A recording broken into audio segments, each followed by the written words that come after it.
They say, if you've been in a relationship, then you've been in love. Actually, no. Many people seek love or to be in a relationship, but real love, it isn't just about flowers, inside jokes, or someone knowing your Starbucks order by heart. Love involves growth, which can be painful, compromise, and vulnerability. It demands that we improve, be more understanding, and practice patience. On the flip side, it also means knowing when things just aren't working out anymore and having the guts to leave. Confused about how you actually felt?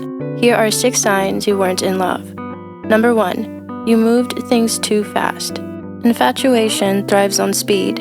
Love, on the other hand, takes time. Relationship expert Susan Winter once said, "Infatuation lives in illusion. Love can survive reality." And she's right, because when you dive in head first after 2 weeks, you're not dating a person, you're dating your own Pinterest board. You're fantasizing about your future wedding playlist, the names of your future kids, or what your initials look like next to theirs in a joint bank account, when in reality, you don't even know their middle name. Infatuation is the Netflix skip intro button. It wants to get straight to the good parts without watching the setup. Love, on the other hand, is that slow burn HBO series. You can't binge the whole thing in one night, even if you want to. I know we've only been dating 3 weeks, but I think we should start looking at apartments together. Okay, but do you even know how I take my coffee? Does it matter? We'll figure it out when we're married. Oh yeah, perfect. We can argue about rent before we even argue about dinner. Moving too fast isn't passion. Real love doesn't need to sprint to prove itself. It takes its time, and it holds up even when reality starts kicking in. Number 2, you expected them to be flawless. Do you believe in soulmates? Fate? The universe conspiring to bring you the one? Sounds poetic, right? But here's the problem. Infatuation needs perfection in order to survive. Love doesn't. When you're in infatuation mode, you expect your partner to be some perfectly curated human, always well-dressed, always saying the right thing, always impressive enough to post on your Instagram story without filters. But here's the truth. Love is grounded. Real love makes room for bad hair days, awkward silences, and the fact that sometimes your partner's signature dish is just cereal. I can't believe you forgot to text me good morning today. Yeah, my bad. I was busy waking up. But you're supposed to be perfect. Right, let me just check my manual. Page 42 says I also need to sparkle in the sunlight like Edward Cullen. See, that's what I mean. If you really loved me, you'd try harder. Or maybe next time I'll set an alarm to text you before I even open my eyes. Love isn't about worshiping someone's highlight reel. It's about accepting their bloopers, their plot holes, and still choosing them. Infatuation wants a fantasy. Love can handle reality. Number 3, you weren't comfortable around them. Who hasn't felt self-conscious about saying the wrong thing or making a bad impression? That's normal in the beginning, but when you're truly in love, eventually you can let loose. You stop auditioning and start existing. Researcher Brené Brown found that people with a strong sense of love and belonging are more open to vulnerability, which makes sense. If you can't laugh when your laugh snorts or admit when you've had a mental breakdown in the Target parking lot, then you're not in love, you're in a performance. If you're still holding your breath, rehearsing your words, and terrified of showing your messy side, that's not comfort, that's a stage play.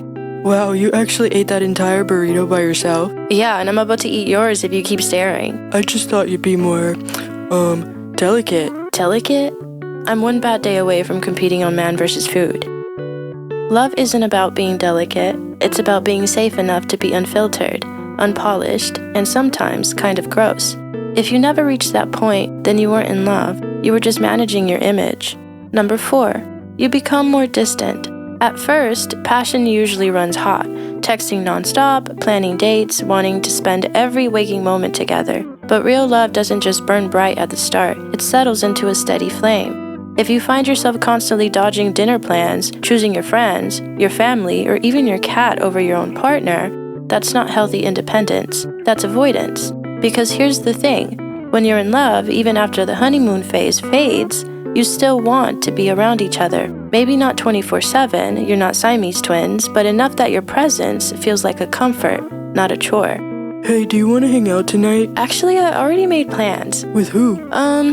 My Netflix account, we're pretty serious. So I'm being replaced by a TV show? No, don't be ridiculous. You're being replaced by 3 TV shows.